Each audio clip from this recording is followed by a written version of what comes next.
उगलत रे गना पड़ी गेल साँझ हे। उगलत रे गना पड़ी गेल साँझ हे। कथी चढ़ी कृष्ण जी जेता ससुरारी हे।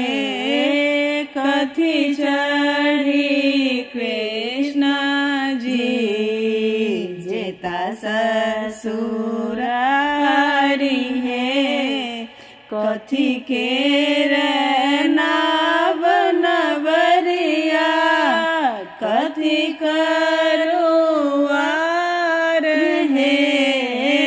कथी केर नाव नवरिया कथी करुआर हे। कथी चढ़ी कृष्ण जी जेता ससुरारी हे।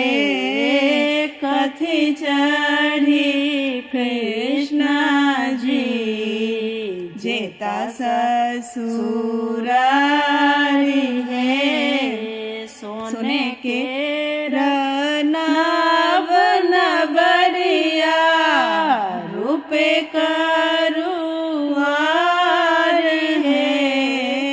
सोना के नाव नवरिया रूपे करुआर हे। ताही चढ़ी कृष्ण जी जेता ससुरारी हे।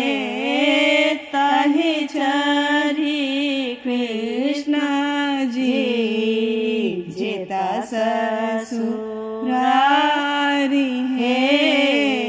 उगलत रे गना पड़ी गेल साँझ हे।